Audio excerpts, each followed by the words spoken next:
So great to have you on the show here, Kathy. Really excited for this conversation and have been for some time now. And especially too with like something I have very little experience in with training animals, but something that is so intriguing to me and I think grounds for lateral thinking and all sorts of ideas. But tell me a little bit about your background in horse training and what got you along the motor learning and the learning train within that. Yeah. So my original background a very, very long time ago, my first career was human movement, degree in kinesiology, although back then, 1979, 1980, we called it, I think, the science of physical education, but it was basically the curriculum you would now think of as kinesiology. And so exercise physiology, biomechanics, and sports psychology, which was supposed to be about teaching. So that was really motor learning, except it ended up being, you had 12 different courses on how to teach different sports, none of which I thought was very useful. But the exercise physiology stuff was awesome. That's about the only thing left from my original 5 years of school that hasn't changed. Or hasn't changed, it's improved, but we haven't rewritten everything. And then I worked in that field for another 10 years and took it very seriously. I was in Los Angeles. This was the era of the massive, health clubs, health, fitness, sports medicine centers. I don't know. Are you familiar with Los Angeles? I've only been there once or two times, I think, but not familiar at all. So Sports Club LA was this, at the time, I think, the second largest health fitness center in the world.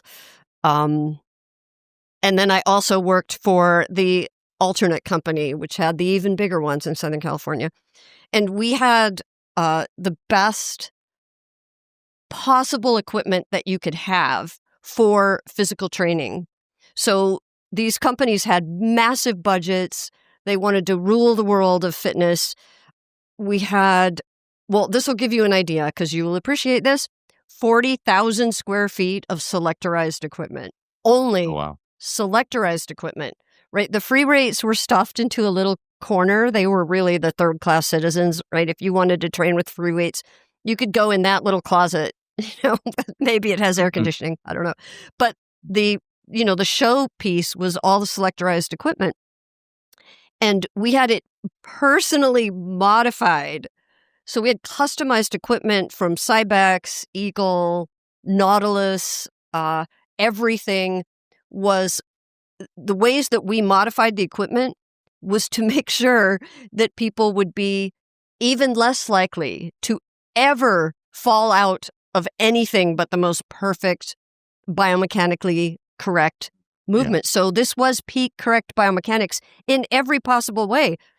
Cardio, this was when the Stairmaster was huge. And of course, treadmills, anything that you could do where your repetitions would be perfect and measured every single moment.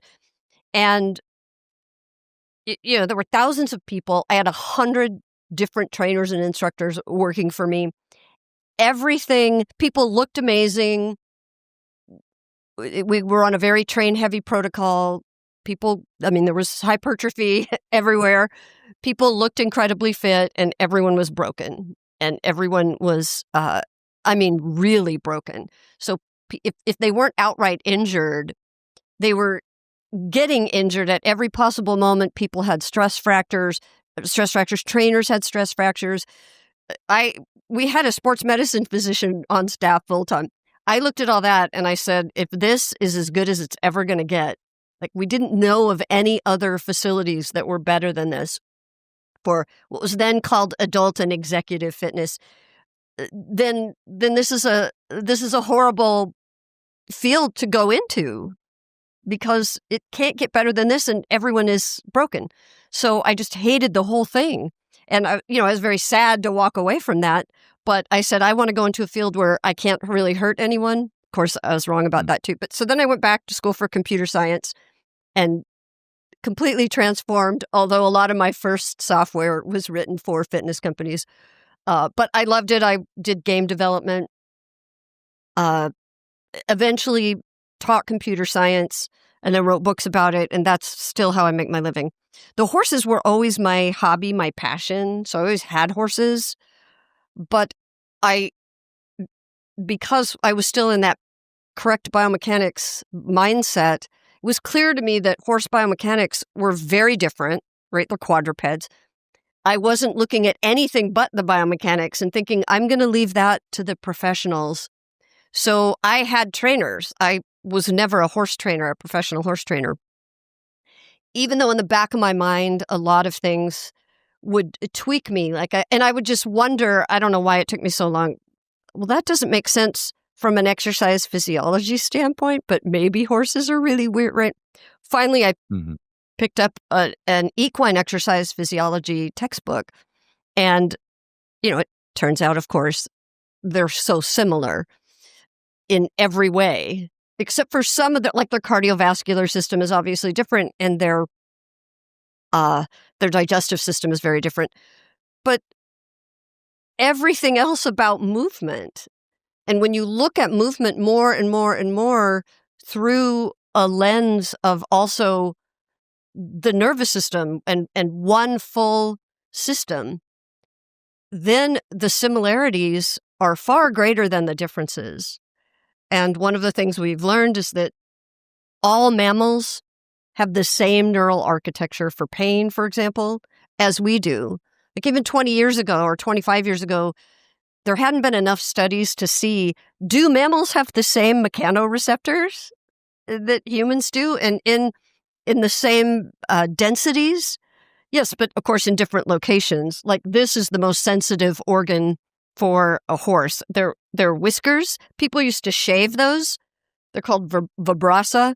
Those are their sensory connections. So this is a rich, dense area of sensory perception. Their feet, I mean, think about it. People put steel shoes on their feet. Their feet are full of mechanoreceptors. So, and the same ones that we have. So their neural architecture for pain, neuroendocrine profiles for emotions, all those things are the same, but we just treated them like they were so different. And once I started to look more and more at the similarities, then I started saying, well, then maybe we can help horses by starting to look at not looking at them like they're some magical creature that only professional horse whisperers, can somehow train for obedience, but look at them from the perspective of movement, intrinsic motivation, how they feel about their movement. And then that led me down the path of, because I had one horse that was really life or death situation. And that kind of forced me to go all in on what am I going to do to save this horse? And I realized that he's probably going to need full autonomy in movement, which means he's going to have to be able to choose exactly how he wants to move his body and whether he wants to move his body. But if a horse doesn't move, once a horse stops moving, they don't live very long after that. So I had to find ways for him to want to feel good enough to move and then try to build on that until he could recover, which he did. So horse I still have now, this 15 years later, and he's amazing. And that's when I started to look at how do we communicate movement and then improve movement and build movement if we can't tell them? Now, with humans, right, we are able to get away with things that now I don't believe we should do. Like we can get away with telling them, move this body part. No, you're doing it wrong. Move your foot this way. All the internal focus stuff. And so from a skill acquisition standpoint, the things that we now have so much research in motor learning to say that wasn't a good path. But with horses, we didn't even have that. We couldn't tell them, hey, I just need you to move your foot this way. It'll be better. Trust me. So instead, people would manipulate their body, right? We'd put metal in their mouth. We'd have ropes on them. We'd do things so they didn't really have a choice. Well, that creates all kinds of problems on its own. for a whole bunch of reasons, both physically and emotionally. So once I had done enough research to say, I need to not be touching him for him to do these movements. He needs to explore movements. He needs to find all these movements himself, but I can't tell him how to move, and he's not really motivated. He doesn't have a thought pattern that says, well, I know this would be good for me, or, later when we were competing again, I want to win. It was like, this is my sport. How can I use what we know about both motivation and movement so that he will want to move, and that he will want to explore movement, and that he will want to challenge himself to do harder movements? And that was kind of where it all began. So I started piecing this stuff together, I don't know, about 14 years ago maybe. But it was maybe another 4 or 5 years before, and it was hard work, but it was working. So I thought, well, this is miraculous, but it was still really hard, and I felt very, very alone. I didn't know anyone else who was trying to do anything like this. I was amazed at how well it was working, but most horse people would look at me and go, this is insane. This will never work. I don't know what you're doing. Then I stumbled across Rob Gray's podcast, heard Sean Mishka being interviewed, and that was it, because that's when I realized there's a whole world out there of people doing this with humans, and I can use every bit of that research. And they have a framework, and they have tools, and they have techniques. They have easy ways to think about it and talk about it, so that it's just easier. And I was thrilled, and that now there's this whole community of, at the time, people doing it with humans, not horses. But that really was a big jump for me in both how confident I felt doing it and how many new tools I had to use to train this way. And so now I'm like, how could anyone not do that? Right. But Yeah. I like what you said about, like, it was interesting when you describe people's original intention with the horses with, well, like that idea, it comes, like, movement comes from a base of instruction. Like, oh, well, you have to, if you want to move a certain way, you must be instructed step by step to do that, like a machine manual. And I didn't realize people were actually like, well, if you can't talk to a horse and you have that mentality, well, I'll just make them, I'll just move their arms. But it was interesting you mentioned, like, the emotional piece of it. Like, and I've thought about this. This popped in my head as you were speaking, Kathy. The idea of, all the studies that are out there. It's all, and this is the easiest way to do it. You put markers on humans and you study their emotions, and that stuff's great. But I wonder, and it's a lot of it might be based off cues or instructions as well. But I don't know if that there's been a study.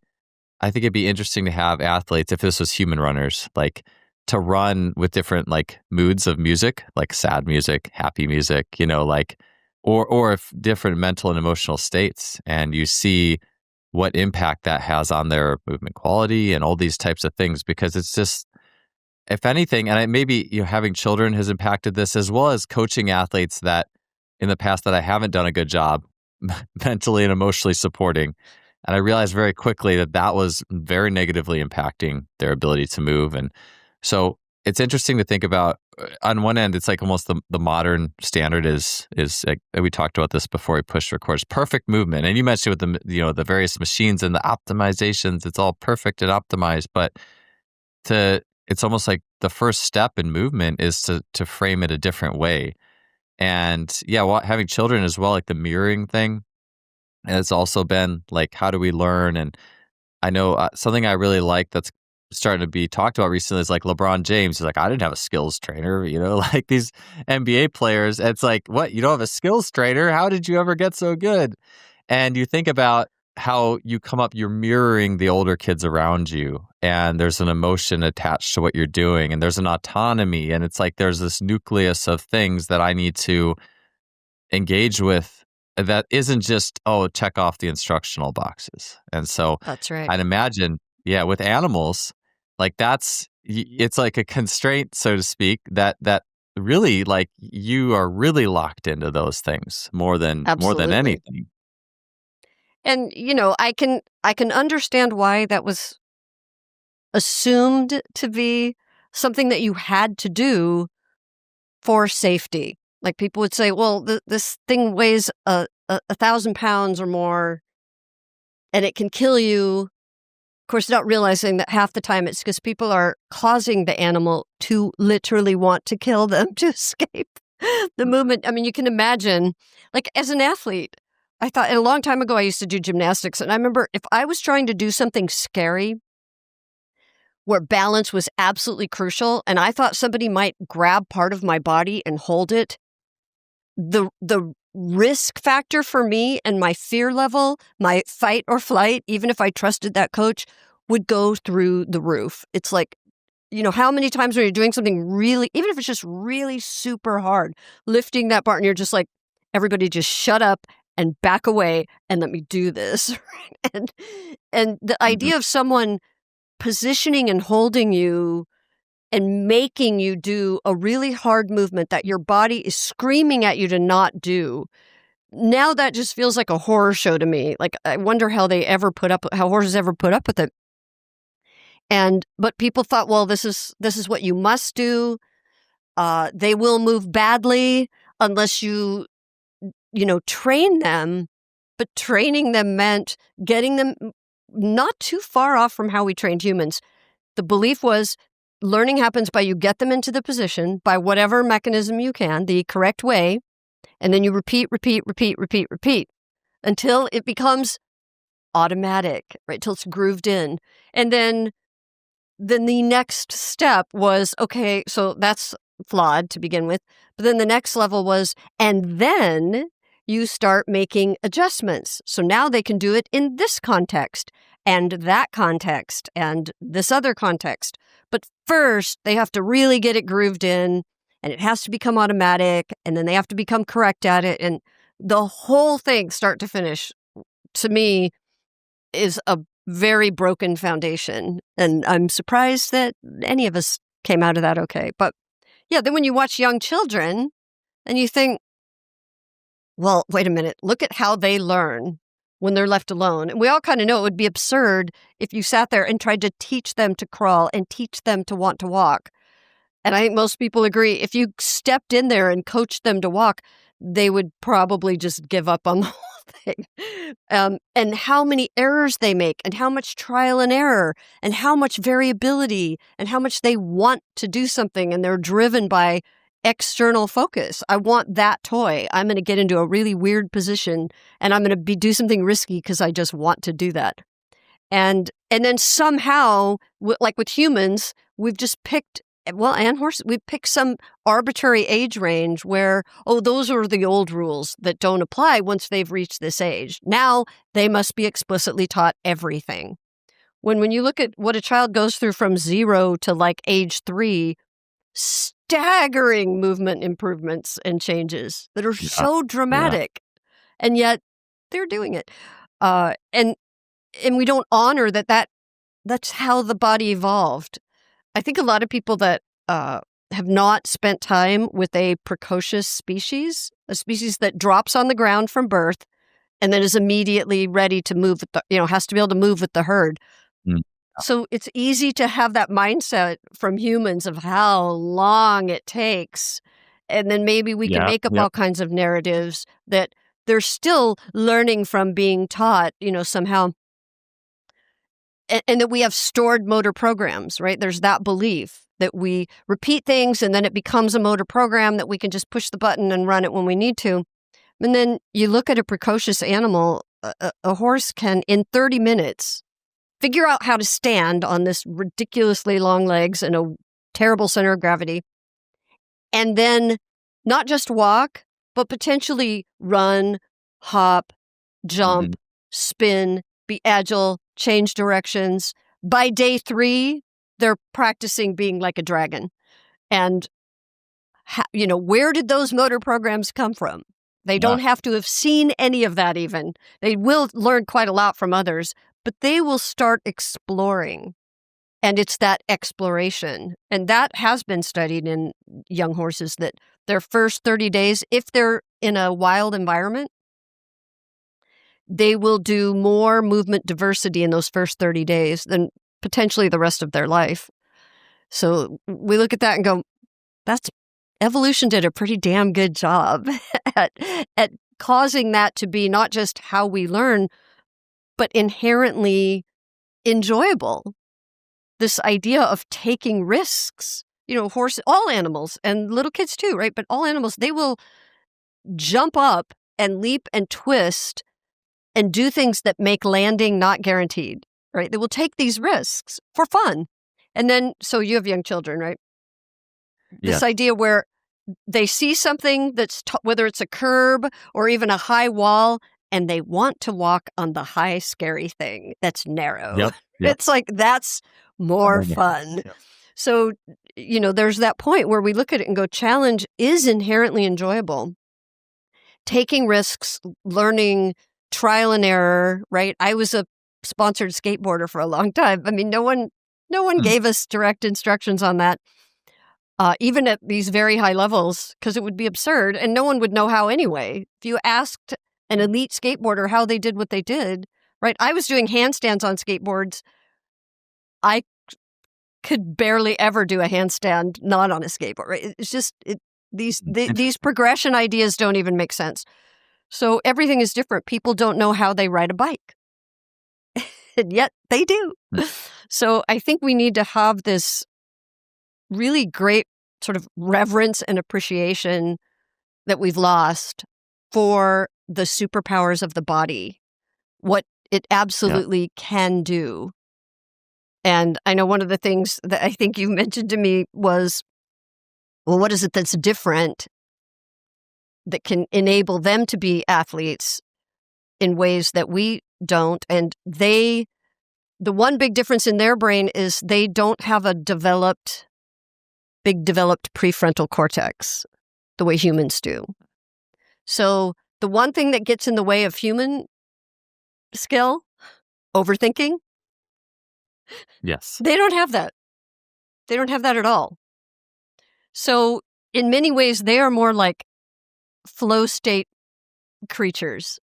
They can absolutely be in the moment. The tricks that we have to do with humans to stop them from obsessing over how they're moving, from overthinking, from anxiety about how their performance is, what other people will say, the horses don't have any of that. And so if you take away fear of being punished by a human or being forced into something, then they can just rise to the occasion and say, this is just really amazing and fun and awesome. And then it's just mostly skill acquisition, exercise physiology. And my whole goal is, how can I keep increasing the pool of movements, including intensity and duration, but also the movements themselves, for which their whole system says, this is just not a big deal. I got this. And that, I mean, I think that's the best summary of what my practical goal is, because the more that that's happening, then the more I don't have to rely on the fact that the horse is feeling really motivated, right? I can get them to want to do exercises even when they're just kind of phoning it in, because their system is not saying, that's too scary, I can't do that. And if I've worked with their exercise physiology, they're just straight up normal conditioning, then it's like not going to use that many resources, right? It's like, well, yeah, I could save energy by not doing this exercise, but I'm fit, so it's no big deal. So they'll go, oh, what the hell? I'll start running with you or something. Yeah. I like what you said. It was about like the horse, shortly after it's born, it's already running. And then shortly thereafter, it's doing other activities. And maybe that is something that we see with kids, because we don't see that, obviously, for quite a while.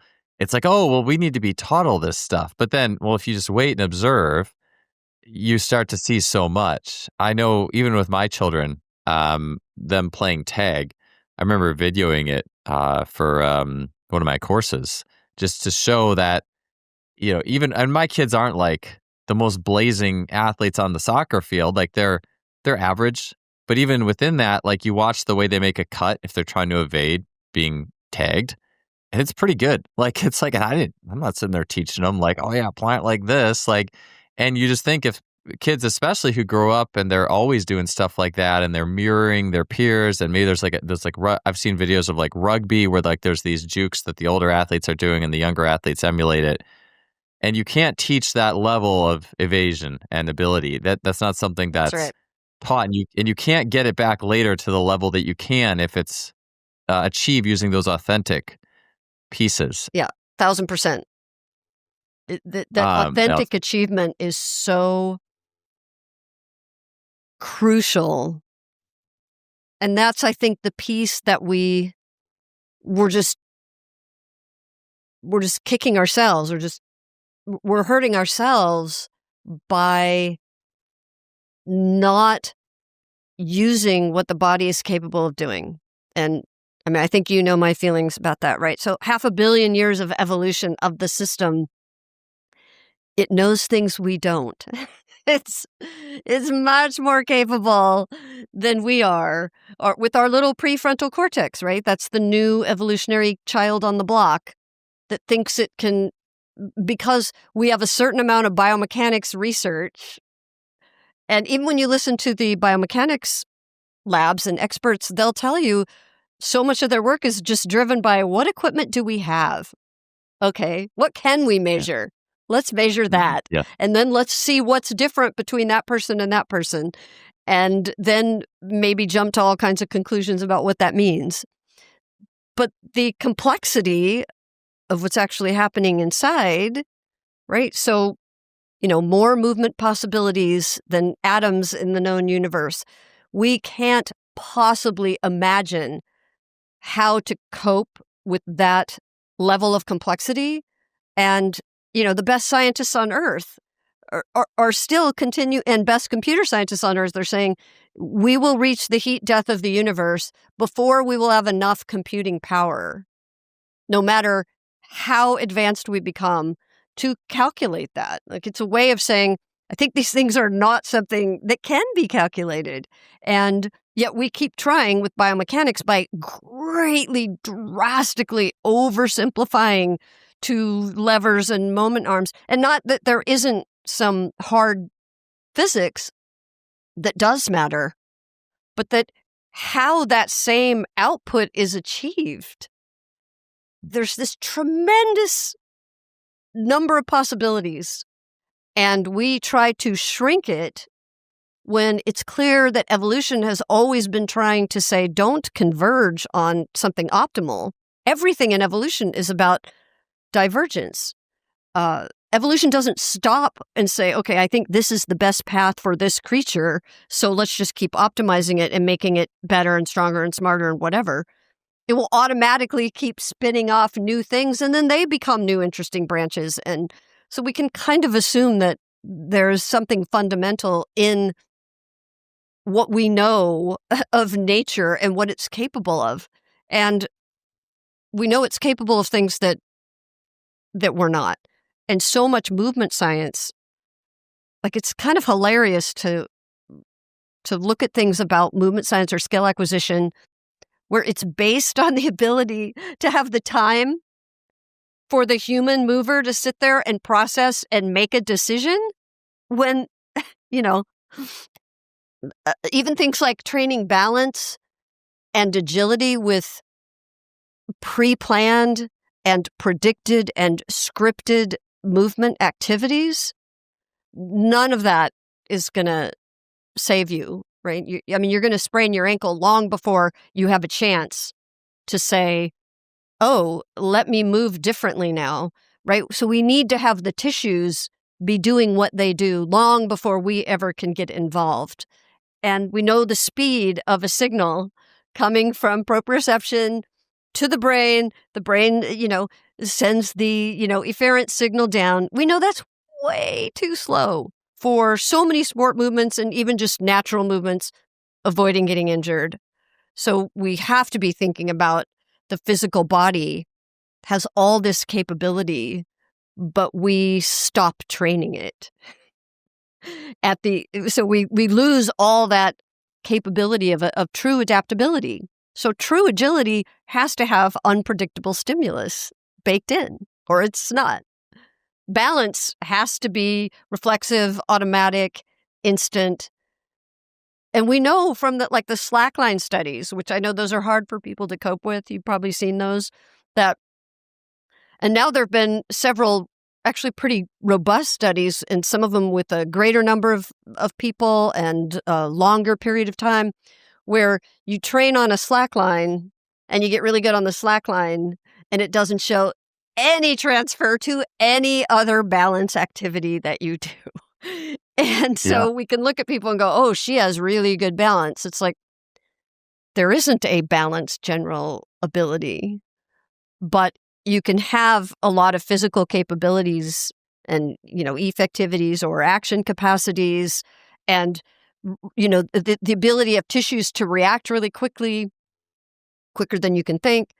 And you're going to have a much better chance of maintaining or recovering balance. But it's, to train balance in a predictable way, do this thing and get better at this thing, it just doesn't even make any physiological or neurological sense. But that's how we've kind of been conditioned to think about training things. Just do the thing and then practice it a bunch of times. Athletic performance is built on a spectrum of training methods, from high velocity skills to power training to strength work. And on one end of that spectrum, on that strength end, you have the most targeted work in the form of machines. And this is part of the reason that so many top speed and strength coaches have their favorite machines to deliver that targeted stimulus. For decades, Hammer Strength has been a top provider of reliable, effective machines that are trusted by coaches and athletes worldwide.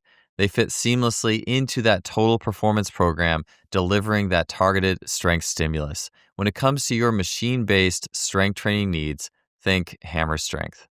Yeah, there's this sneaky kind of indirect effect so often. I was going to say, someone had said a while back to me that surfers tend to not have great balance on land at times, and when you would think they would. So that fits very much in line with that. And I'm sure I don't know what the tasks were exactly, but I wanted to go Although back they used to do well at horseback riding, because you could put a surfer on a horse who had never ridden a horse before, because they have, when you're surfing, you absolutely give up the idea that you're controlling something, right? You're literally riding the wave and adapting to it. It's very dynamic.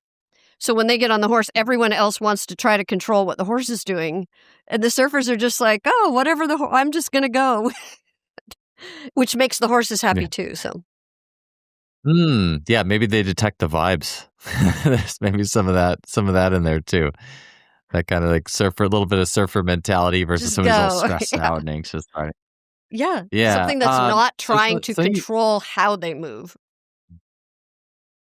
Yeah, it's and that's kind of what I wanted to get to. We were talking about the difference between humans and animals, because I think that regardless of if you're listening to this more for human athletes or animal athletes, I think it's really interesting to make that distinction of what does the forebrain do and how can we use that ideally, but then how can we shut it off when we want to move really well? And it's interesting. Like I watch my. This was actually going back a little bit, but, speaking on, the horses who, they're born and within so quickly they're moving well. And my youngest daughter, she's 18 months now, but even when she was maybe like 15 months, she would see the big kids running around and then she would just try to jump. And of course, it's not a good jump, but the intention was, I'm excited watching the big kids. I want to jump. But in my mind, obviously, it's just a very rudimentary up and down. She doesn't really leave the ground. But I always think about, it starts with the intention. She's probably going to be if she wants to, a great jumper later, because that intention and excitement is there as the root. And then the mechanics will eventually form around that, as long as, there's a rich enough environment throughout the time. But I think that's something I think about more now, is that the human body is this amazing, complex design, that it's not just input instructions, get instructions. It's actually input emotions, input if you have an obsession with something and you really want to do something and you're feeling supported in that thing and you're in a flow state with that thing, with the forebrain, like the body can give you outputs that actually you would then study in a biomechanical lens. Now we'll study this because, oh, wow, look what the body outputted here. That's amazing. And so I Yes, think that reframing how we look at where do these things start. And yeah, you can refine later. I think you can refine later with different inputs that the body can work with absolutely. properly. But the start of it all is that emotion and how you feel and desire to do something. And I just think that I think that definitely gets underwritten a little bit, and even the way we do coach adults. I think No, that a there's a lot. lot there. Like it's, Yeah. it's. Yeah. I mean, now I look at it and it just feels so sort of like I like to think of it as the prefrontal cortex, the part that talks and thinks it knows everything, Mhm. which is the conscious part, right? And that's 5% of what our brain is doing at any given time, or the things that we are consciously aware of. But to us, our prefrontal cortex acts like that's everything, and it's the smart part, and it's the good part, right? And there's so many studies that show so much of what the prefrontal cortex will say when you ask it for something will just be like it hallucinates the way Chat GPT hallucinates. So studies on experts, deep people with deep expertise, meaning they can demonstrate over and over again repeatedly that they make expert choices or expert assessments, or they do expert performance on something. Now, this is deep in the study of expertise. You can ask them how they did it and what criteria they used, and a large part of what they say will be absolute nonsense. But they won't know it. I mean, they're not trying to lie. So some people will call the prefrontal cortex like a confabulator. It just makes, Mhm. excuse my language, it just makes shit up that sounds reasonable. But then we will convince ourselves that, yeah, that's exactly how I did it. And so it's this kind of the same phenomenon where athletes will say, oh, I did these drills that this person did, or that my coach gave me, or that I designed, right? And that's why I'm so good. When it could be you're good in Yeah. spite of that, correlation, causation. Maybe you could have even been doing something a lot better. I'm also equally worried about negative transfer. So I do care about Yeah. things that people do that are maybe not leading to the thing that's going to benefit them. I'm worried that maybe it's just a waste of time, but maybe it's still good conditioning. I'm worried about the things where they're actually picking up information subconsciously and developing movement through repetitions that now in the real world don't serve them or even hurt them. So, but the whole transfer thing is another whole other rabbit hole. But yeah, so this 5% that we're conscious of, the other 95%. So I like to think of that. I mean, this is just completely coincidental. But right now, the way uh, cognitive scientists and neuroscientists think about the brain, it just happens to be the same ratio of what we know about ordinary matter versus dark matter and dark energy, Mm. right? There's 5% of what's in the universe that physicists are pretty clear they think they know what it is, right? It's the ordinary matter that we think of. And the fact that there's another 95% that we only know it exists because of its impact on other things, we have no idea what it is. Still, theories, but no idea what it really is. And that's how I look at this 95%.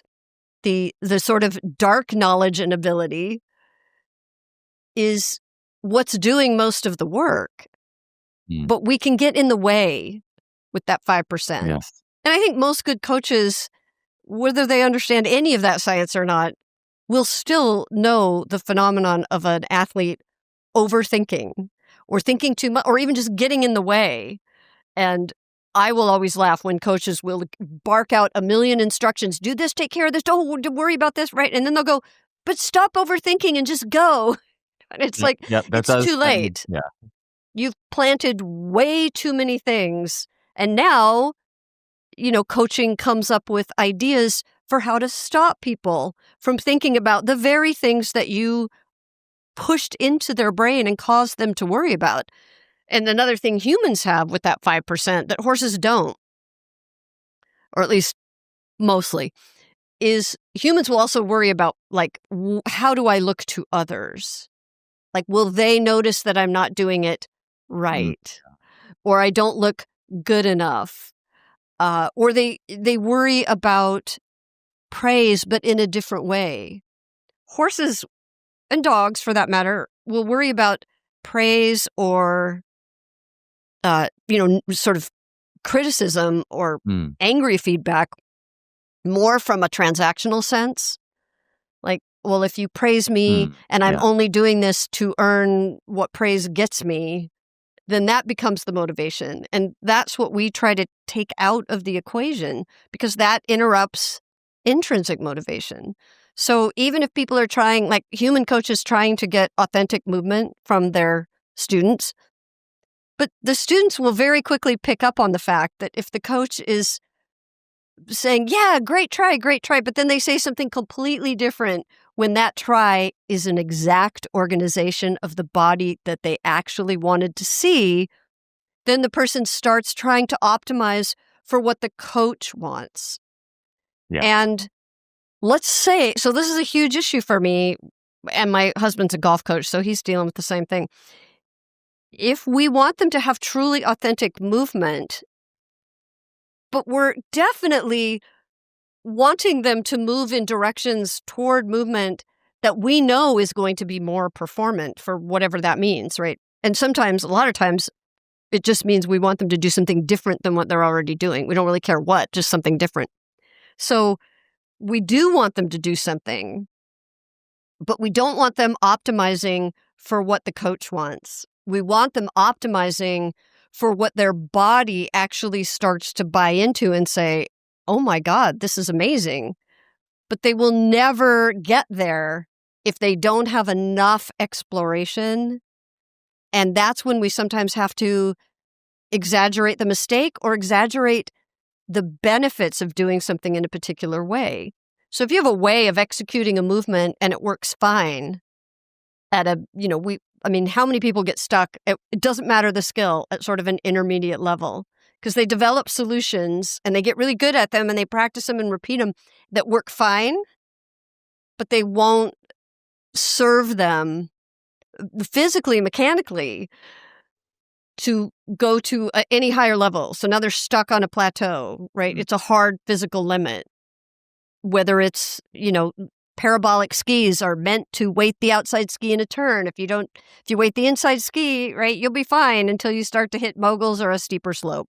So sooner or later, throwing patterns, I don't know even what it is in running. I'm sure there's lots. Then we need to think about, well, we don't want to drive them to the exact movement that we want, but how do we encourage them to find that without then overriding their body's ability to want to do that? And so I'll talk about how I think about doing that. Because, of course, with the horses, I can't tell them, do this because it's good for you. But I think that's a huge advantage. Because I know people that have been trying to do certain skills, or even like riding, and for 30 years, they're still trying to struggle with the same problem. It's like, well, clearly your body is saying that's not a good idea. Your coach is saying doing it this way. You've read the books. You believe the biomechanics says do it this way. But your body keeps saying no. How long are you going to keep up that fight? But the answer is not give up.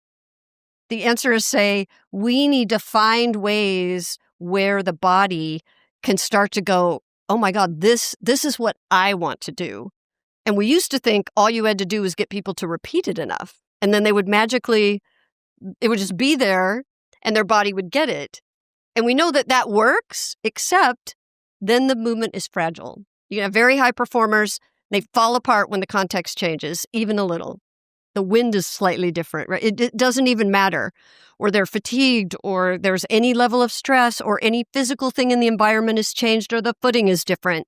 The thing they developed and grooved in through that kind of repetition and practice, That's the hard thing. It can be extremely high performing, but still very fragile. And we can't ever get to sort of more anti-fragile by just saying, okay, well, now you have it here, so now let's try it over here, and now let's try it over here, and then practice making this adjustment, and then this calibration. It needs to have come from the body. Body has to say, actually, this is absolutely the thing. And so we try to look for ways to exaggerate the benefits to the body. And with humans, again, it's too easy to think we can just tell them. But with horses, they're not going to care. So like Franz Bosch has this statement, the body doesn't care what the coach has to say. But with humans, we're still going to try. But the horse really doesn't care. So I need to find ways for their body to explore movements and then actually start to find reasons to change their movements. And half the time, at least, just causing them to have variability is enough. Like just finding ways to get them to explore more options. But a lot of times, especially if you have someone who's been athletic and doing a particular thing for a long time, they have very sort of rigid patterns, again, that might work really well for them. So now they're stuck on those patterns. So we can throw in variability, but they still just keep going back to their defaults. So we have to use other tools to get them to break out of their very strong defaults. And that's where things like exaggerate the mistake and exaggerate the benefits. So that's where you start thinking, well, what can I do so that their normal pattern, I don't have to, I can think of that as kind of a mistake, even if it's a decent pattern. But if they're stuck in it, I'm still going to call it, it's a mistake because it's the only tool they've got. So what can I do so that I can set up problems, a wide variety of problems, where their normal go-to just hits the edges and fails? And so I'll give you an example, like with the horses. Horses tend to not shift their weight back onto their hindquarters. Like squats are a hard thing to do. So they tend to be more heavy in the front. Then you put riders on their back, and they often will tend to lean forward even more. Well, that's not an agile position. So now if you want them to be agile and be able to make transitions, it's a big process. They have to go, oh God, first I have to get my hind legs underneath me and then be able to sit so that I can spin, right? We want them to be super agile. But normal traditional horse training does not give them any authentic reasons to do that. So instead, people will keep fighting with them, and the horse is like, I don't have any reason to do what you're telling me to do. So we just create situations where the horse being really heavy on the forehand and maybe really asymmetrical, like maybe really like crooked, we can exaggerate the problem by putting them on some kind of a slope or even sideways on a slope. We're not holding them. There's no gear on. They can solve a problem however they want. But we can look at it and go, I can give them a problem to solve where, okay, they're crooked, they're leaning over one leg, they don't want to use this leg underneath them. But now, if I give you something interesting to do, like, oh, look over here, or even here, come grab this carrot, right? But if the horse uses his normal movement pattern, his brain is going to go, it's not going to work on this slope. You're going to fall down. And brains don't really want to fall down. So the body is going to say, oh, this is actually scary. This is scarier than, trying to use muscles that are inconvenient or harder to use. So it starts to reorganize to make that movement safer for itself. Now, just doing that once and then going back into our normal patterns isn't going to change it. But if we can find, my husband and I have this saying, 2 weeks or 20 years, right? If we can spend 2 weeks where all we do is give them problems that either exaggerate the mistake they have or exaggerate the benefits and the need for doing something differently that they usually don't do, then perceptually their body starts to have all sorts of different chances to experience it. And then we try to not give them any opportunities for 2 weeks to go back to their go-to. And sometimes it's really hard. That's why we always say, don't do this during competition season, right? Wait till competition season's over because we're going to mess with you. And for, I had to make a major change in my skiing patterns. And it meant that no black diamonds for me. Maybe I'm even going to have to stay on, the bunny slope for 2 weeks to do this after, years of skiing, even being on a ski team. But it was so hard but all my friends are up there and they're having fun and I have to stay down here. And so it would be like, okay, but if you go up there, you're going to do your normal pattern to get down. And then you have to start the clock over again, right? Then you have to start the 2-week clock again, even if you just practice it once. So it's like, take that 2 weeks and give yourself or your athlete only problems to solve. As much variety as possible, though, because otherwise they just learn one different technique to solve that one thing, and then everything else still they'll default back. We need their body to experience all this exposure to these things that they don't normally do. And 2 weeks is enough, not always. It's not enough to make big tissue changes, but it's enough to kickstart a lot of neurological changes. And, just like with strength curves, right? We know that 2 weeks after you start strength training, well, especially the first 2 to 6 weeks, there's huge progress, right? But no muscle biopsy will show that you've actually done anything real inside the muscle. So we can attribute all of this change to optimizations by the nervous system. So 2 weeks is often enough, with maybe a little reminders afterwards, but not reminders of how to move. That's the point.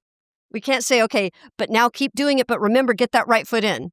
Tell yourself now for the next 2 weeks, get your right foot in. No, it's for 2 weeks, put that towel down and make sure that you don't hit that towel when you go to hit the ball or whatever it is, something that just stops them from doing their normal pattern, and then give them lots of things to play with. Maybe make the distance greater so that they don't have as many options to use their go-to cheat patterns, because now, you have to do it better because you're going to throw it further. But you're not trying to tell them how to organize their body. You're just saying all the problems you're going to solve right now, your way isn't going to work, right? And they figure it out. And the horses, it's amazing how fast these endlessly persistent patterns can just disappear faster than I ever would have thought possible, over and over again, horse after horse. Things that looked, like, this is he's got bony changes, he's got arthritis, right? There's no possible way the horse is going to ever stop being crooked in this way or whatever. And it's like, well, every single time the answer is, did we give their body a compelling reason and enough diversity within that? So those are the two pieces, and they both have to be there. So there has to be enough variability within it. So I think a lot of coaches will find one really good, cue or drill or activity, or even, an environmental task that works. But if there isn't enough variability, then we're fairly certain that that's what the body is using. It's using variability. And that's why making errors and trial and error in the way babies learn and young animals learn, that's actually how they're learning, is they're learning from these differences and then saying, how can I close that gap so that the thing that I wanted to do, I actually did it. and then what happens if I try this other thing over here? And so we need to create those specific activities. And now this is the techniques and the stuff I learned from Eleanor Gibson's work for perceptual learning. And this is what I've used to teach computer science. And that has been insanely successful. But not because, and I mean really successful, but not because I'm doing some really good teaching. It's that the underpinning science is fundamentally different from how most people were teaching computer science. So when I came across Rob Gray and Rob Mishka, that's what I thought they were going to be talking about. I didn't realize they were talking about applying it to movement. So there is a couple that together really created the field of ecological psychology. It was a husband and wife. So I'd been using the wife's work, Eleanor Gibson, all of this time from her book from back in the 60s. And I thought they were talking about her. And then I realized, oh, they're talking about sports. That's interesting. And then I realized they're talking about her husband. And so that whole field of ecological psychology that then sort of was merged with complex dynamical systems to be ecological dynamics, but just basically looking at the body as a complex system that exists in a context, and that we cannot isolate movements, and we cannot isolate a movement from its whole context. So the more we look at the research of the last 40 years, everything keeps pointing to the idea that we need self-organization, that the body needs to make the decisions of how to organize this insane, unimaginable complexity. And we keep trying to take that away from the athlete by thinking we know more. And we don't, but we do know some things. So it's very easy to look at something and go, okay, but that's not the ideal solution, or that will fail you later, or you're too rigid in that movement and you need to explore. But that's kind of the mindset that we have. Okay, give them explorations and then really, really, really trust that their body will want to optimize for robustness, for anti-fragility, for resilience, and for performance of the goal. But it will do it by doing what is healthiest for a body, which is by spreading out, the repetitive damage by having multiple ways to achieve the same thing, to reach that same goal, which I get it. You work with elite athletes sometimes, and the closer you get to the absolute edge of capability, the options do narrow. I absolutely get that. And I don't have to deal with that. I can get pretty high performance from the horses without ever getting near their absolute edge of their capabilities. But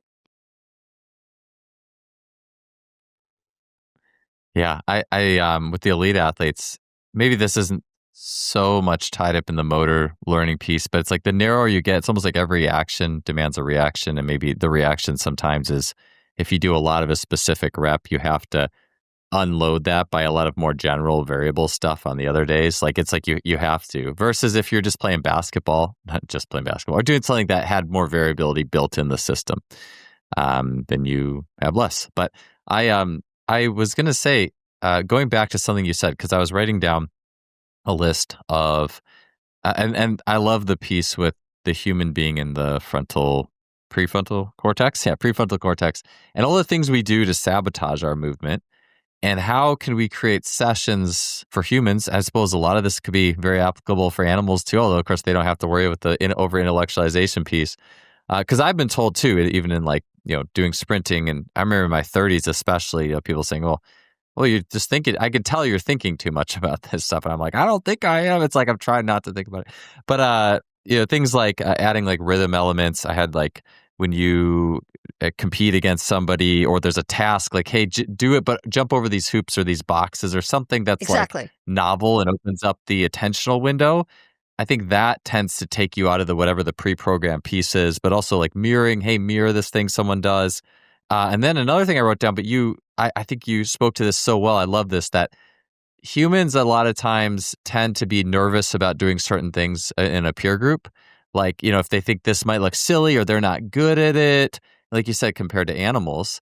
But I think that lends to, as coaches, thinking, well, how can I create an environment where athletes feel comfortable to try a little more movement exploration and be okay with that? And Exactly. I think I mentioned this on the podcast before. It was last year I did a seminar alongside Austin Yoakum, and he has spoken about, as yourself, being a coach, maybe being even a little silly and dressing, or how just how you show up every day, that gives athletes permission to explore those movements with a little more feeling of safety and security, like they're not going to be judged for this thing.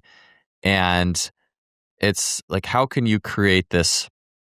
And that's one of the things that I think is spoken of a lot with more of like a quote unquote like a strength and conditioning environment. A lot of coaches use that because it's not the sport, and so the athletes will feel a little bit more safe if you're playing like games with it. I mean, it's not just the weights, but you're doing some agility games and those type. And athletes might feel more free to try stuff they would not try with their coach around, or if they knew that that was going to happen. Or even the same way Jeremy Frisch, who's really been a pioneer in the youth sport, talks about athletes playing 3-on-3 in the off season instead of continuing to play the same, or basketball, instead of continuing to do the same AAU or 5-on-5, where they feel like they have to do this play, just to have athletes who can take some time to be in an environment where they're free to do something.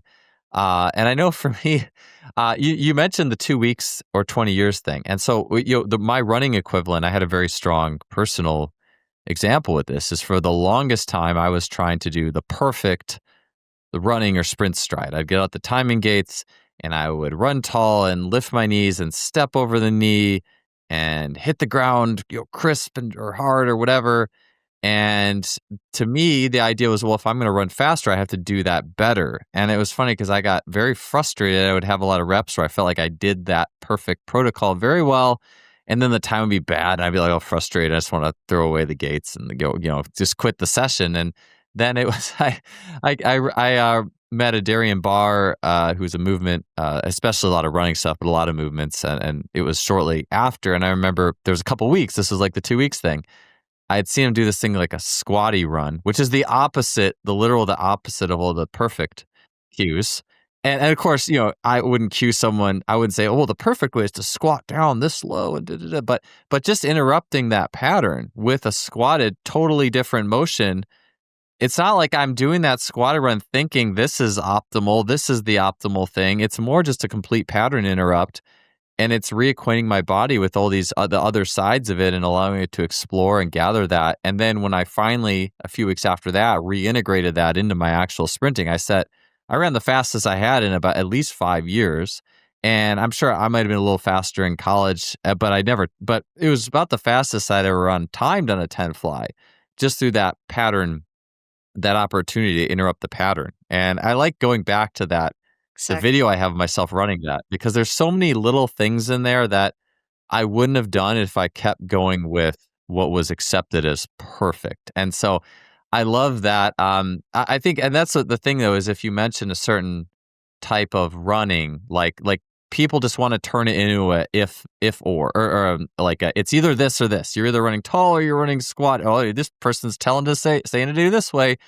But it's more just, can you just put your expectations to the side for just a little bit and just experience something else? And I did want to mention this. I thought this is a memory I've always had, uh, just with like, well, doing it the right way. There was a swim coach, brilliant coach. His name was Milton Elms. I think he's known in the swimming community for being a very like feel oriented. Like with the water, you have to feel the water. So a lot of his stuff was based on not positions. Like those are kind of like the enemies almost, but it was more, how do you actually interact with this medium? And when he was just messing around in the water, he'd be like, well, this is how the Italians swim, and this is how this country Love it. swims. And but that's so cool, because more so than saying, oh, you must do this technique, well, here's how, just to show, oh yeah, this is how this person runs or that person runs. And I think there's so much value in, versus, I think that's the fun thing of it in so many ways. And the last But thing I'll it's just say, also the because I did want to thing add, that works. yeah, yeah. And yeah, it's fun and it works. So it puts more joy into the session. And if there's more joy and you're able to experience, and I think it also turns off your forebrain. Oh, just the very last thing, because I was thinking about this and I forget exactly what point it was, but I was thinking about, people trying to do optimal. And I think it was 2008, Usain Bolt's warm-ups before the Olympics. I think it was the first time he set the world record, before the one in 2009. And he's a lot of these other athletes are doing like the drills and the high knee drills, and they're trying to kind of rehearse their positions. And Bolt's just like doing these jog out gradually faster sprint accelerations, is real bouncy. His feet are kind of on the backside of his body a little more than a lot of people are. You could tell he's just going for a feeling. And I just thought that was so interesting. Like, yes, clearly an insanely physical gifted individual. I mean, this is not like anybody could just do the relaxed bounce outs that he does and be amazing. But I just think that's the cherry on top in so many ways, is that he, as an individual, just decided to kind of do the warm-up that made him feel good. And it was more a feeling almost. If you watch that warm-up, you're almost seeing a feeling in action more than you are attempting to rehearse these positions. The next year, 2009, he was there was a warm-up of him doing a little bit more traditional type stuff. But there's always this rhythm, this kind of like, there's always almost more of a feel to it. And that's what I like to look at as well. So that was just the last thing I mentioned. I just thought it was really interesting in light of what you were saying. So you brought up two aspects that I think are so crucial, because if we take the assumption, and I'm going to talk about this first, that we need to have all this exposure to all these different options, and that we have to, and I'll talk about this again, that we have to trust that the exposure to these weird different options that may be so far outside anything we're actually going to use for the thing we're trying to improve, that is still contributing in a major way. And we won't ever necessarily know how, but if we don't go there, then we don't give the body what it needs to say, oh God, because I did this weird, crazy thing over here and this weird thing over here, suddenly this makes sense. Because I did this squat run, right? Like the opposite of the run I was supposed to do. Now I can actually do this. So we have to trust that seems very clear how the body works.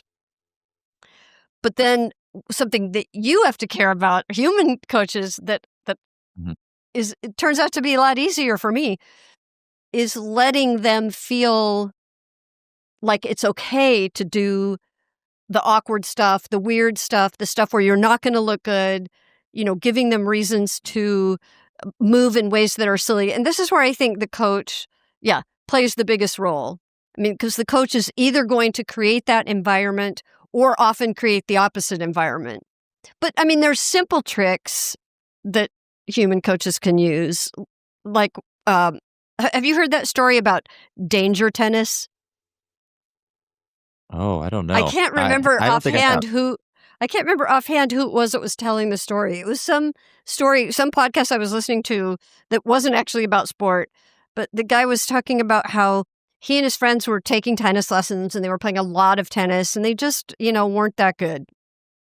And then at one point the coach said, okay, right now we're going to play danger tennis. And they're like, what's danger tennis? And he's like, you're not trying to follow the rules. You don't have to stay in the lines. You just have to hit as hard as you possibly can, right? Just hit so hard. Just be dangerous, right? But of course, he said, surprise, surprise, we started doing really well. Like their skill started to get better. Like when they stopped caring, because they were now given permission, not just permission, but you must stop caring about how you're doing it. I used to film writing lessons, and I would notice as I was filming the whole lesson for these teachers, at one point the teacher would say, okay, we're all done. Just walk the horse around in the arena, cool him out, and let's just chat while you're doing that, right? So the rider would drop the reins, turn their whole body, right? Throw themselves off balance, everything you're not supposed to do, completely relax, stop thinking about themselves, stop thinking about the horse, start talking to the trainer. And I would be filming it saying, well, now that is the best that horse has moved in the last 45 minutes. And come to think of it, that's the best the rider has looked in the last 45, over and over again. As soon as they stopped trying to control the movement and just allow the movement while they were just simply engaged in something else. So they turned off their control mechanism because that's the thing. It is easy to stop overthinking in humans because our focus of attention is so limited that if you just ask someone, hum a song while you're getting ready to do the skill, right? They can't both hum and overthink. It's very difficult. Sing, hum, give them a math problem, give them anything else to focus on. And it's very easy to disrupt their ability to overthink because it takes so little to disrupt that prefrontal cortex. So again, I don't really have to worry about that with the horses. I just have to make sure that they're not distracted by a completely different task. Oh, Although yes. sometimes if they are, like normally, I think what's really a good use, a convenient use in humans is that we can communicate the rules of the game. We can communicate the task. Okay, your task is to get down like in a, walk really low, or here, I'm going to hold a pool noodle up. Your job is to go under it, right? I can say that really easily to a human. The rules are now the line is here. Now the line is there. Now we're going to score this way. I'm going to change the scoring, right? Whatever it might be. So with horses, this is where we can use more conventional training, with treats to define a really tiny toolkit for communicating tasks. And because we do it so generally, so if I teach the horse, if I'm holding something in my hand or holding a big thing on the end of a stick, like we have a giant cat toy, right? Your job is to probably go over and just slam your foot on it because your job is to catch it. And once they catch it, it's very easy to teach it because at first, when they sniff it and then they step on it, we give them, a reward. Well, now after that, if we start moving it, they'll just walk over and they'll just try to grab it. They'll go, stop moving it so I can catch it, right? And then pretty soon it's just turned into a game. And then they find that such a fun game that it doesn't really matter if they catch it or not. And then we can use anything else we want. And the horses are generalizing, okay, if, they have their little rules. If you throw a thing, I'm probably supposed to go over there and put my foot on it. But if that's not the thing, then we'll try to set it up so that, now it's to push it, to push a ball with my nose. If there's an obstacle and we point to it, they're like, you probably want me to go over it. That's probably the game. But a lot of times we'll do it by just putting the obstacle just randomly in the way of something else, some destination. And they just won't even think about it, right? They'll just go over it. Rather than saying, come on, you need to go over this jump, right? It's like, well, if the jump just happens to be in the way of where they want to go, yes, they don't even have to think, right? They don't have to be afraid of it or worry about it. It's just a thing. So that's the kind of idea for how easy we can make it so they're not trying to overthink, just having a lot of variability. But with humans, like my husband has to do that a lot to cause himself to do silly, weird, awkward things, because a lot of his adult golfers, right, they are very afraid of how their swing, looks. Yes. So he'll have all kinds of little tricks so that they'll stop caring about that and then, feel okay. Or he'll even get if he's got a group lesson, he'll get them to give each other weird problems and weird constraints. And then they will start getting really wild and creative about it. And then since they know there's no way you're supposed to be doing it well when you're doing it so weird, that they stop caring about looking right, because who could possibly look right when you're doing this weird thing? Or even dressing weird. There's just so many crazy things. Doing things backwards, doing things with the wrong clubs. I don't really understand golf, but things where people will automatically go, I'm not supposed to be good. I'm deliberately using the thing that I'm not supposed to use. So what the hell? So it takes down that level of, I'm supposed to look good here because I'm doing the real thing. But this idea of making it so that it's fun to do the crazy shit. But the important thing, now I get to do the robot story because this to me is the thing that I'm so surprised still that most human movement professionals are not looking at and learning from. So, but a long time ago, I worked in the very early days of AI. And one of the things that I noticed is that these AI researchers, even in the very old school AI, were doing such a deep analysis of how humans learned and how humans taught and all these other kinds of things, so that they could try to figure out how to implement that in code. But they were doing analysis of learning and education that greatly exceeded, and they had funding, right, that people were doing to actually teach humans. So there was all this effort going to, we need to study humans so that we can build this AI software. Well, of course, they've been doing that now with robotics, because robotics, we've all seen the robotics fail videos, right? So pre-scripting movement, and the ones who do really perform well, usually when you see them, they're pre-choreographed, right? It's all coded. So it's still impressive that they even have the mechanical ability to absorb these forces, right? Not fall over and do the things. They're almost all entirely scripted. So robotics has a very long way to go, but some things have happened. So quite a few years ago, I saw a little video simulation of a two-legged robot, and they used a technique to compare the traditional way of teaching anything, which was, let's teach this two-legged robot how to walk. And we'll reward it. This is how a lot of the AI reinforcement works, right? Reinforcement learning, the way you would with a child or an animal, right? If you get incrementally closer, we're going to try to get you closer and closer and closer and closer to walking. So if you do something that looks closer to walking, we're going to reward that. Yes, do more of that. Yes, you're getting there. And then the other robot was never told to walk, was never rewarded for walking. It was rewarded only for novelty. Now, novelty meant that, so it had a metric, right? This is in software, it had to be measurable. So the measurable novelty was, you have to do something, and the bigger a difference there is between what you just did and what you've done before, the bigger the reward. So you're incentivized to just keep trying things, new things. And when you start to run out of things, you need to really get creative, right?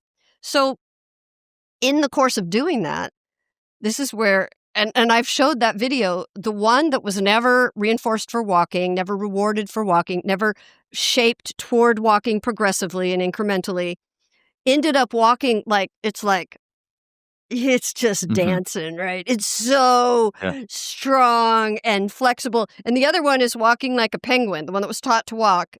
And then the slightest thing, it would just fall over. So that was kind of the first thing that really grabbed my attention about this whole field, loosely called open-endedness. But it's a huge branch of artificial intelligence that's done astonishing things by not... So that they call it the myth of the objective, which is, for something complex, you have a much better chance of getting there by not trying to optimize for getting there. And the paradox is, if you try to optimize for getting there, you won't get there. And I like to think of it like a ladder versus a maze. So if we think of movement training as we're trying to climb a ladder and we're going to get better and better, right? We have a path to success. Each coach will have their own, each training system will have its own, but it's a clear pattern and you're converging. You're getting closer and closer to the thing that looks more and more, and you're reinforced for what looks like you're getting better.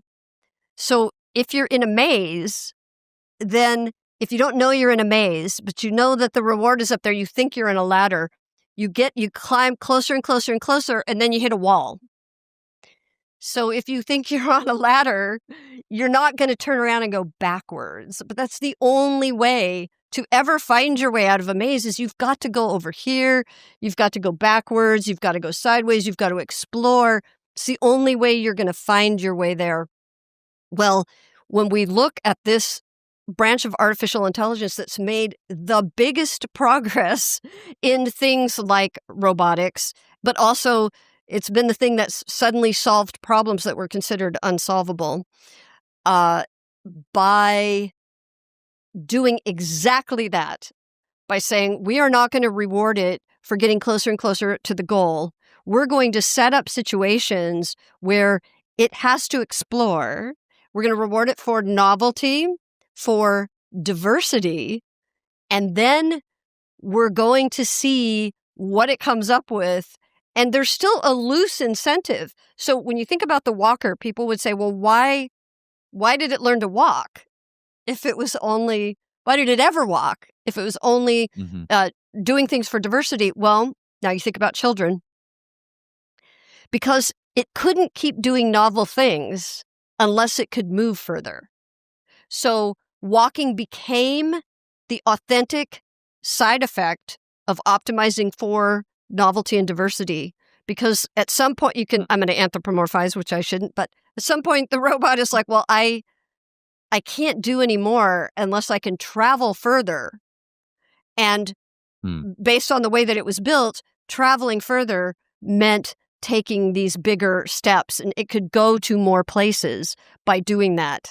So it could move further by learning to walk, but it wasn't trying to teach itself to walk. It was just, it had a task and it had an environment. And they said one of the examples was that when the novelty robot, if it just like laid there on the ground and started kicking its legs, the reinforcement algorithms, the coach, would never have said, oh, that looks like walking. Let's reward that, right? But maybe it was learning oscillation, which is really important in bipedal movement, right? So we don't know. Well, so that was many years ago, but now they extended it to this one that was on the cover of Nature because it was a massive breakthrough. And the title of this Nature story was this 6-legged robot that said robots that can adapt like animals. And again, they studied how do human animals adapt when they get injured. How does a dog learn to move on 3 legs, right? Any animal. And how does it do that? And no one's teaching it how to do it, but it figures it out, right? It does adaptable things. And they gave the example of like, you're a human, you're out on a trail, you're pretty far from the parking lot, and you sprain your ankle. So, ouch. So your cell phone doesn't work, as it always fails on the trail. So now you go, well, what do I do? So you might try putting just a little weight, and then you go, ow, that didn't work, right? So you were going to try kind of crappy walking, some variation of walking, that didn't work. Then you might try moving it in a certain way, that didn't work. And then finally you might go, well, you know what? I'm going to hop. So hopping biomechanically is not very close to actual walking, right? It's a totally different movement. But because, and they're like, well, where did you learn how to hop? Like, how did your body know that you could even do that? Well, because you were a kid and, or maybe still, right? Because you hopped. But you weren't hopping to try to learn walking or to try to get better at walking. It was a completely different thing. So if you want to be a great walker, right, in the most linear way, that wouldn't necessarily have involved hopping. So they look at this idea of how do you adapt? It's often based on things that you did before that were totally unrelated to this goal, completely, maybe so wildly so. And we will not be able to always know. So they said you got a 6-legged robot, 3 degrees of freedom on each leg. Still more movement possibilities not than atoms in the universe, but atoms apparently, or molecules in the solar system, I think, still not calculatable to program. And now it gets damaged. It's a robot that's going to go out and rescue people. It's going to sift through rubble. It's going to go into dangerous situations. Stuff's going to fall on it, right? A brick is going to land on its leg. Even if it could somehow diagnose what had gone wrong, it's not going to be able to fix it. So they need to have these robots be able to be self-adaptable.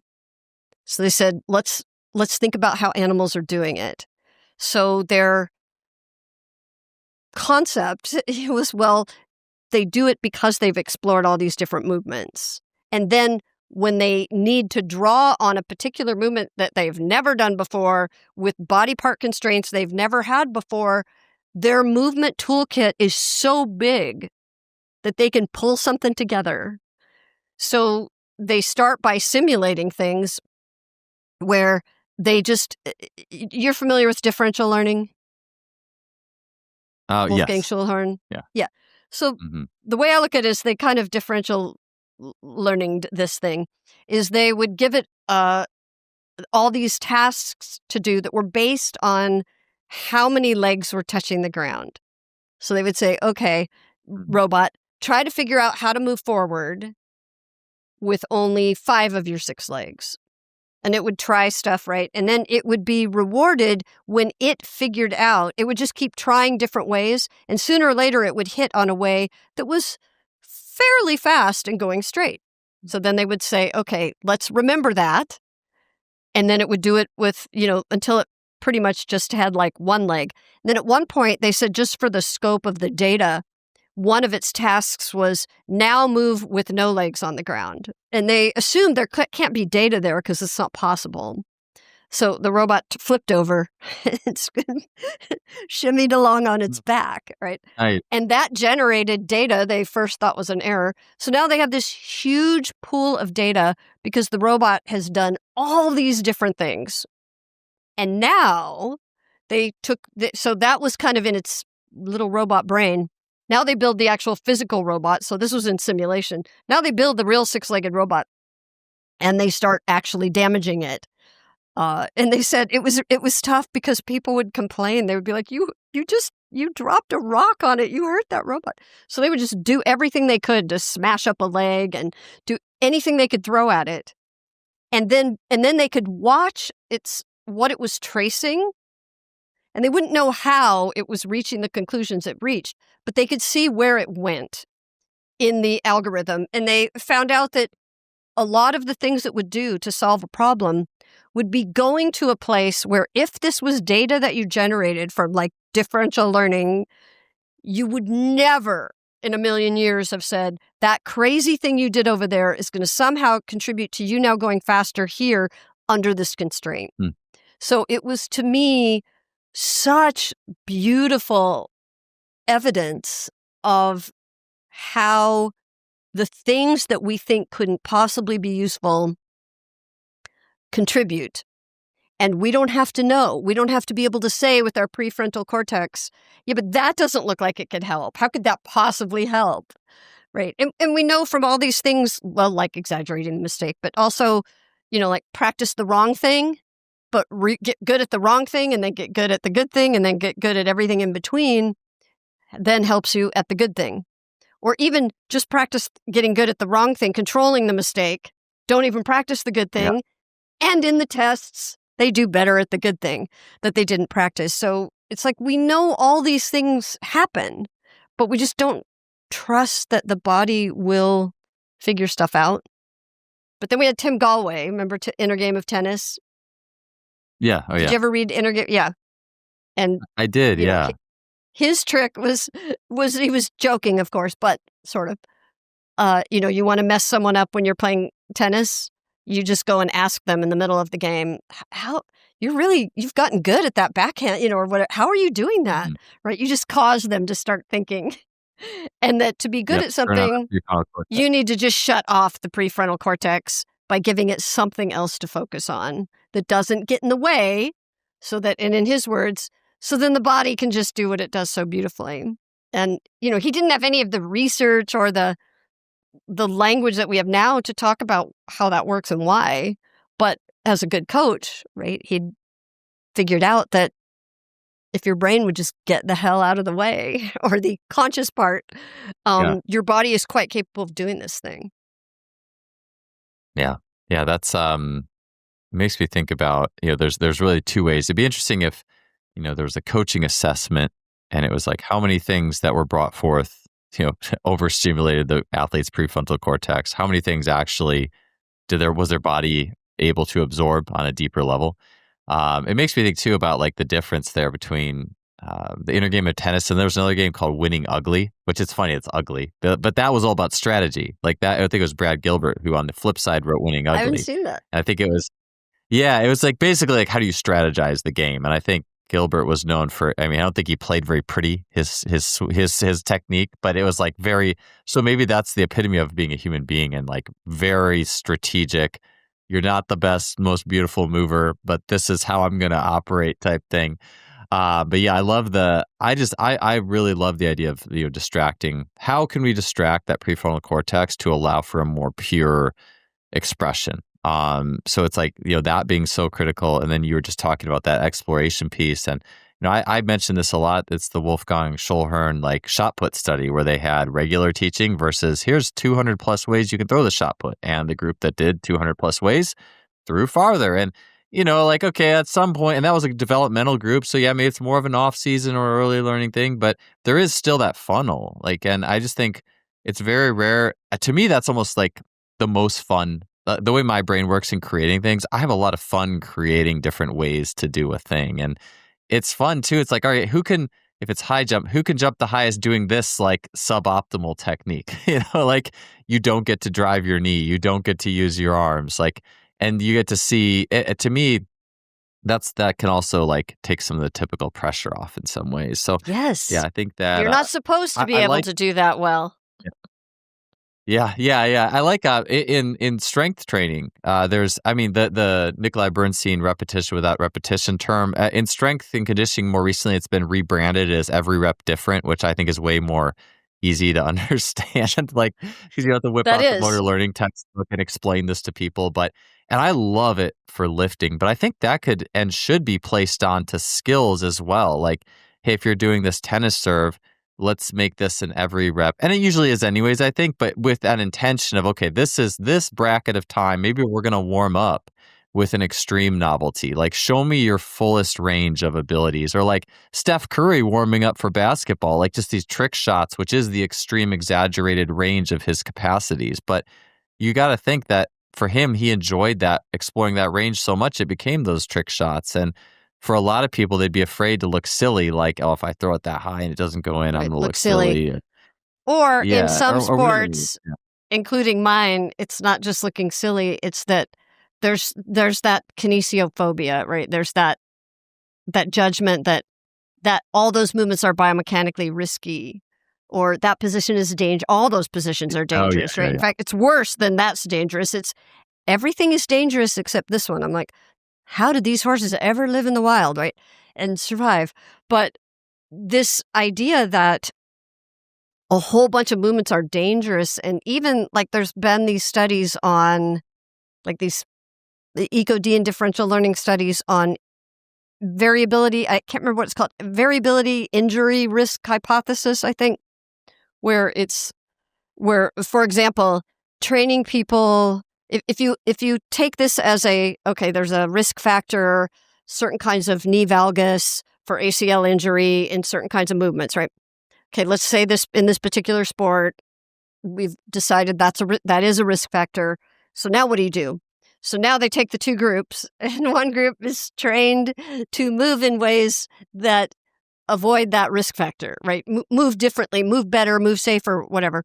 And the other group is trained with variability and never taught to avoid the risk factor or move differently to move safer, whatever. And by the end, the people who trained with the variability showed fewer risk factors than the ones who were trained to avoid the 100%. risk factors. So, and this kind of thing just comes up now over and over and over.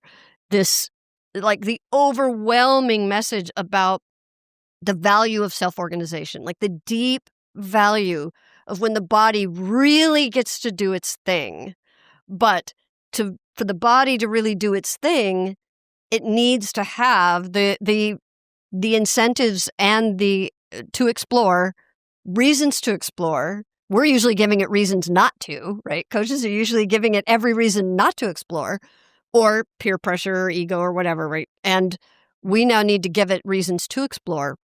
We need to give it the chance to have all those weird, the robot saying, now try to move with no legs on the ground, right? And finding out that contributes, that very well, that weird, crazy thing no one should have ever asked it to do might be the thing that causes it to adapt and save someone's life. It's just, we have to trust that this 500 million years of evolution, it learned stuff.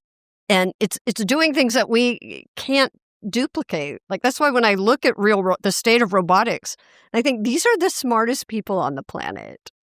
And they have so much compute power right now, and they still can't tell these robots to do even the simplest movements. Yet we're trying to teach humans like the way we used to try to teach robots.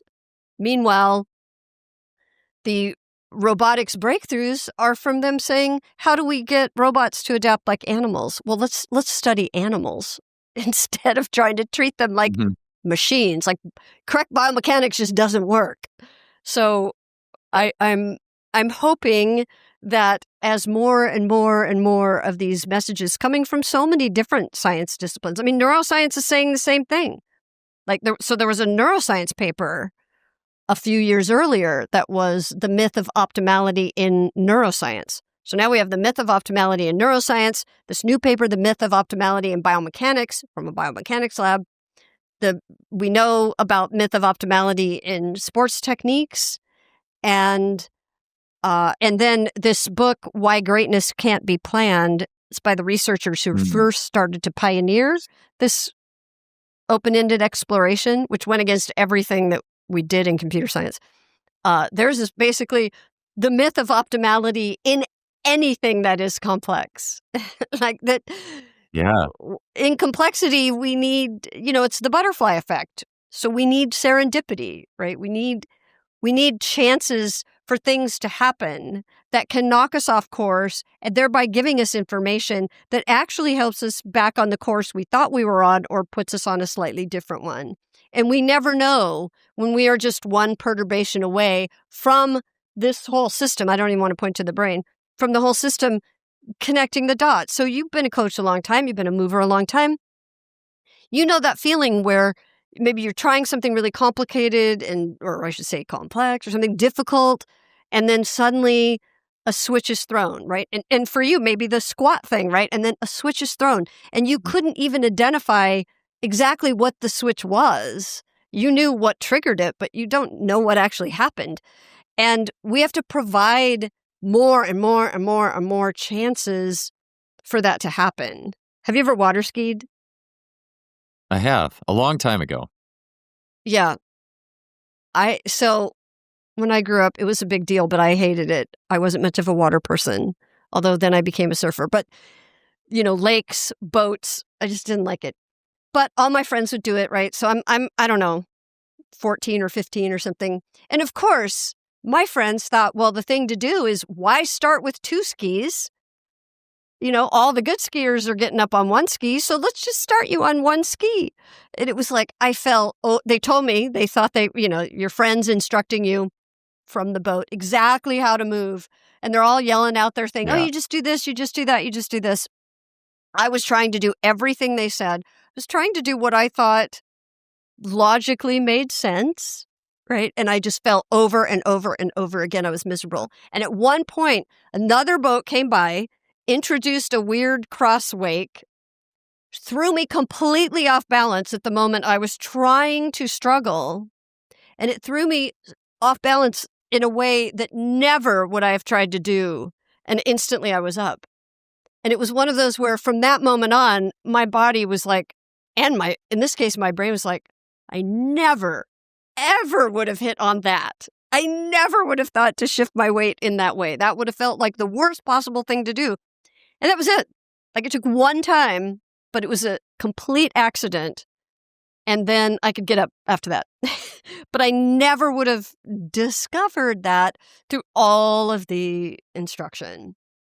And so many things, we deliberately push people away from those kinds of serendipitous, discoveries, even if we think we're doing the correct biomechanical thing that will lead them there.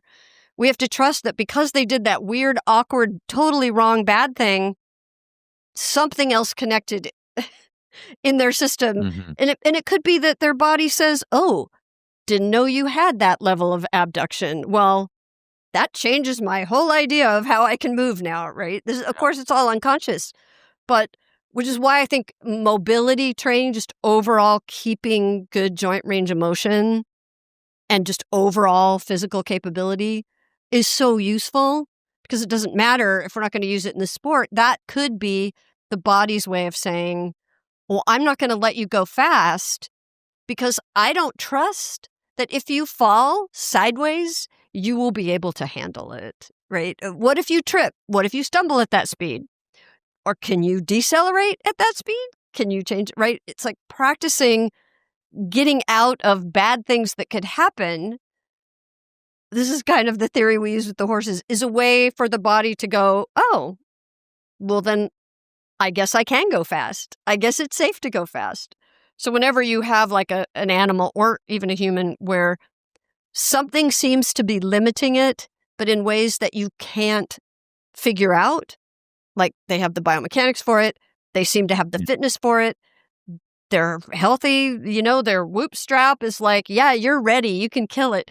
Everything seems to be right, but there's still some kind of plateaus and limits. Sometimes we look at it as, well, maybe the body just needs to know that if something goes wrong, you still got this, rather than always optimizing for the thing that we want them to do right. So a lot of practicing bad things, like, and especially things people are afraid of, like practice stumbling, get good at stumbling. I mean, in skateboarding, you have no choice. Get good at rolling, get good at falling, get good at things that might happen. And then maybe this whole system that's always trying to protect you, that's its main job, is going to say, yeah, go for it. And that's how we look at it with the horses, especially. But even my husband with golfers, like if they're a little bit tentative, like they don't want to hit the ground hard and think about the force that's going to be generated, especially he has some older golfers, he'll have them go around for 2 weeks and like chop weeds with their golf club. So that their body is organizing itself for an actual task, right? Get that weed out of there. So now they're putting all kinds of force through their body. And so now they've also taught both their conscious mind, but also their subconscious body that you can totally handle this. You can go for it. It's okay if you slam into the ground with this club. Yeah. Yeah. It's like, I remember Adarian Barr, when I was learning from him in California, was talking about like how sometimes track sprinters would stumble like in a couple steps into a race and still run a really fast time, like much faster than you would ever think they would have ran with that stumble. And sometimes I think about it as like that really puts the body in this like hyper, like it if you want to talk about turning off the forebrain, I mean, it's competition anyways, but it's like just allowing the body to go into that state where it has to recover and explode out of that, and then consciously infusing that in practice occasionally. And I think that's one thing where too, I think you could think of the stumble as, okay, you got to be ready for anything, and yes, that is true. But in another sense, I also think it's also a potential high performance motivator because you're introducing a little perturbation into an already high velocity experience. I love it. So I think that, yeah, I and you get, always a nature's pharmacy, right? Nature's performance enhancing drugs. You get a little extra adrenaline there, and Yes, exactly. Yeah, it's a stimulant. So I love that. But Kathy, I think I'm running out of time, sadly, here. But I like that. Just the last point of, I like this, like the myth of optimal, and it kind of ending on that, just with especially like hitting home with the way you described the robot programming, and as a nice parallel, like way to think laterally, and then bring that into how we think about our human training. I think it's such a powerful example. So I'm really glad you brought that up. And thank you so much for being on the show today. I really enjoyed talking with you, and you've given me a lot of things to think about here and consider in my own movement journey. So I appreciate it. Thank you. I've been, binging your podcast forever. So this is quite a thrill for me. So thank you so much.